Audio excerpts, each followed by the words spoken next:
Lecture du 2e livre des rois.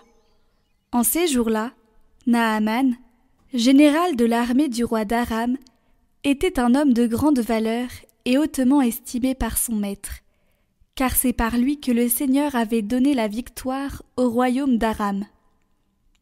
Or, ce vaillant guerrier était lépreux. Des Araméens, au cours d'une expédition en terre d'Israël, avaient fait prisonnière une fillette qui fut mise au service de la femme de Naaman. Elle dit à sa maîtresse : « Ah, si mon maître s'adressait au prophète qui est en Samarie, celui-ci le délivrerait de sa lèpre. » Naaman alla auprès du roi et lui dit : « Voilà ce que la jeune fille d'Israël a déclaré. » Le roi d'Aram lui répondit : « Va, mets-toi en route, j'envoie une lettre au roi d'Israël. » Naaman partit donc. Il emportait 10 lingots d'argent, 7000 pièces d'or et 10 vêtements de fête. Il remit la lettre au roi d'Israël. Celle-ci portait : « En même temps que parvient cette lettre, je t'envoie Naaman, mon serviteur, pour que tu le délivres de sa lèpre. » Quand le roi d'Israël lut ce message, il déchira ses vêtements et s'écria : « Est-ce que je suis Dieu, maître de la vie et de la mort ? Ce roi m'envoie un homme pour que je le délivre de sa lèpre. Vous le voyez bien, c'est une provocation. » Quand Élisée, l'homme de Dieu, apprit que le roi d'Israël avait déchiré ses vêtements, il lui fit dire : « Pourquoi as-tu déchiré tes vêtements ? Que cet homme vienne à moi, et il saura qu'il y a un prophète en Israël. » Naaman arriva avec ses chevaux et son char. Il s'arrêta à la porte de la maison d'Élisée. Élisée envoya un messager lui dire : « Va te baigner 7 fois dans le Jourdain, et ta chair redeviendra nette, tu seras purifié. » Naaman se mit en colère et s'éloigna en disant : « Je m'étais dit, sûrement il va sortir et se tenir debout pour invoquer le nom du Seigneur son Dieu, puis il agitera sa main au-dessus de l'endroit malade et guérira ma lèpre. Est-ce que les fleuves de Damas, l'Abana et le Parpar ne valent pas mieux que toutes les eaux d'Israël ? Si je m'y baignais, est-ce que je ne serais pas purifié ? » Il tourna bride et partit en colère. Mais ses serviteurs s'approchèrent pour lui dire : « Père, si le prophète t'avait ordonné quelque chose de difficile, tu l'aurais fait, n'est-ce pas ? Combien plus lorsqu'il te dit : baigne-toi et tu seras purifié. » Il descendit jusqu'au Jourdain et s'y plongea 7 fois pour obéir à la parole de l'homme de Dieu. Alors sa chair redevint semblable à celle d'un petit enfant. Il était purifié. Il retourna chez l'homme de Dieu avec toute son escorte. Il entra, se présenta devant lui et déclara : « Désormais, je le sais, il n'y a pas d'autre Dieu sur toute la terre que celui d'Israël. »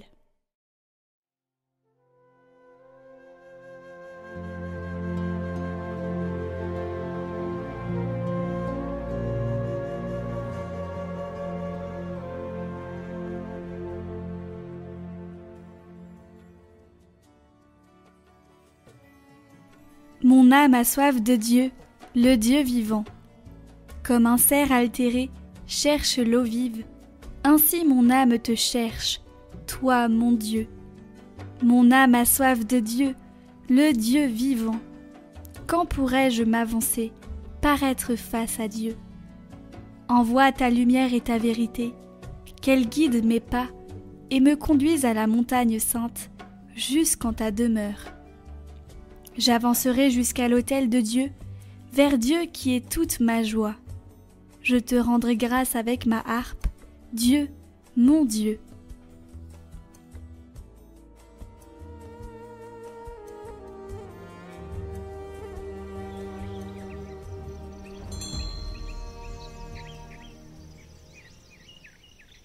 Évangile de Jésus-Christ selon saint Luc. Dans la synagogue de Nazareth, Jésus déclara : « Amen, je vous le dis, aucun prophète ne trouve un accueil favorable dans son pays. En vérité, je vous le dis.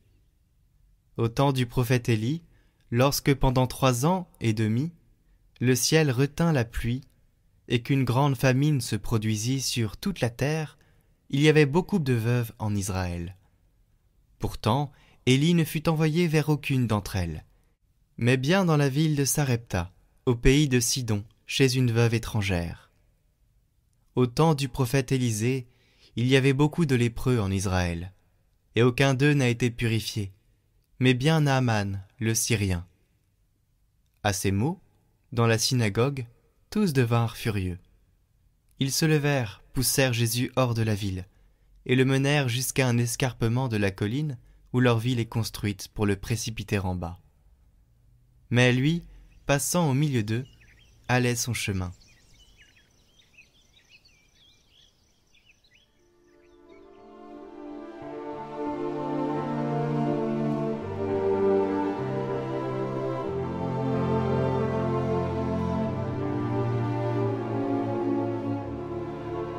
Il n'est pas facile de comprendre ce qu'est l'humilité.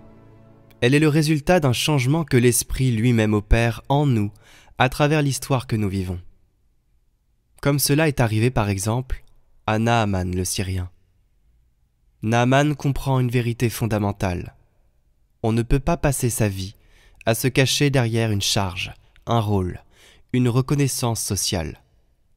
En fin de compte, ça fait mal. Il arrive un moment dans l'existence où chacun a le désir de ne plus vivre sous couvert de la gloire de ce monde, mais dans la plénitude d'une vie sincère, sans plus avoir besoin d'armure ni de masque. Après avoir fait des provisions d'argent et d'or, Naaman se met en route et se présente devant le prophète Élisée. Celui-ci demande à Naaman, comme seule condition à sa guérison, le simple geste de se dévêtir et de se laver 7 fois dans le Jourdain. Ni gloire, ni honneur, ni or, ni argent. La grâce qui sauve est gratuite, elle ne se réduit pas au prix des choses de ce monde.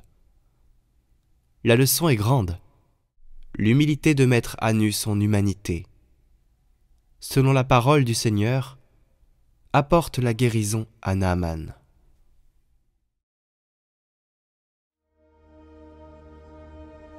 Votre parcours de carême, chaque jour, proposé par Radio Maria et Catoglade. Bonjour à tous, bienvenue pour ce nouveau parcours de carême. Ces 3 prochains jours, nous allons voir 3 thèmes avec Sainte Thérèse d'Avila et Sainte Faustine. La miséricorde, la puissance de Dieu et la grandeur de Dieu. Ces 3 thèmes sont issus du parcours de carême de Catoglade il y a 2 ans. Donc peut-être que certains vont s'en rappeler, mais pour les auditeurs de Radio Maria, ce sera nouveau. Et surtout, pas mal d'entre vous ne l'ont jamais écouté, puisque il y a 2 ans, vous n'étiez peut-être pas sur cette chaîne. Alors voilà, ce parcours qui commence avec une phrase du jour. Ensuite, il y a l'enseignement, suivi d'une prière, d'une méditation, et un petit engagement à faire pour la semaine ou pour le jour. Et aujourd'hui, nous commençons avec la miséricorde, l'appel à la confiance avec Sainte Faustine. Jésus, j'ai confiance en toi.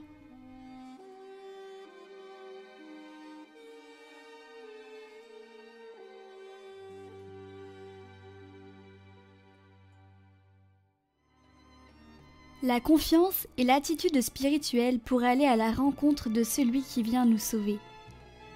Jésus compare la confiance à un vase servant à puiser l'eau à la source. Pour toi, je me suis laissé clouer sur la croix. Pour toi, j'ai permis que mon très saint cœur soit ouvert par un coup de lance, et je t'ai ouvert la source de miséricorde. Viens, épuise les grâces de cette source avec le vase de la confiance. Je donne aux hommes un vase avec lequel ils doivent venir puiser la grâce à la source de la miséricorde.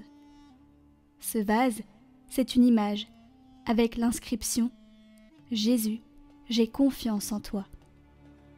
Ainsi en est-il du sacrement de la réconciliation.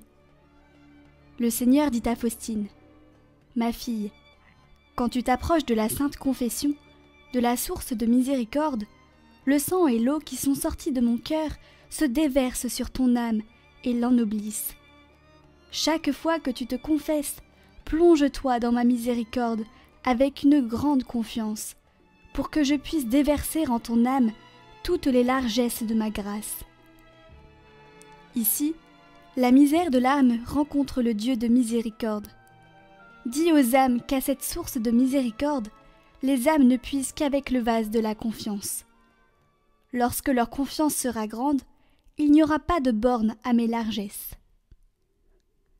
La prière qui suit a été donnée par Jésus à sœur Faustine.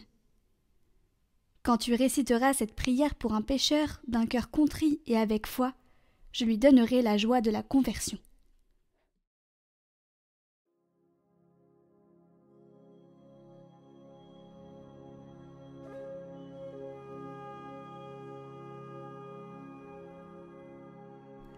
Ô sang et eau qui avez jailli du cœur de Jésus, comme source de miséricorde pour nous, j'ai confiance en vous.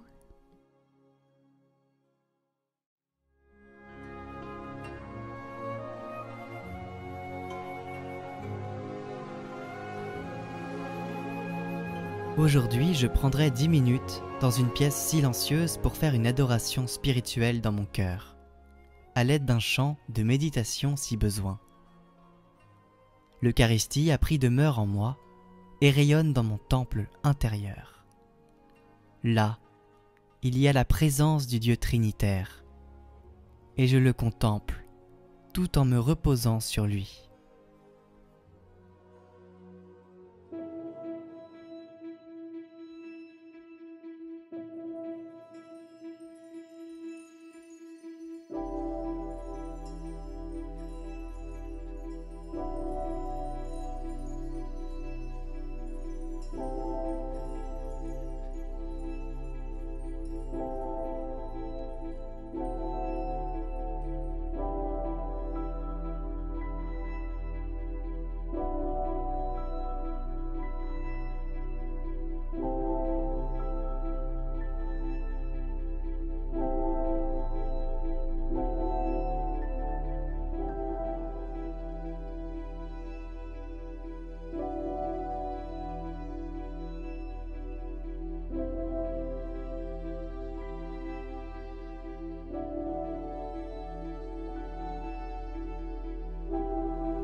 Nous nous retrouvons demain pour ce deuxième jour de ce parcours sur la miséricorde, la puissance de Dieu, et on va parler demain de la grandeur de Dieu, de la grandeur de sa miséricorde aussi avec Sainte Thérèse d'Avila. Nous vous rappelons que vous pouvez revisionner en individuel les vidéos du parcours de Carême sur notre chaîne Prière par Catoglade, en lien en description.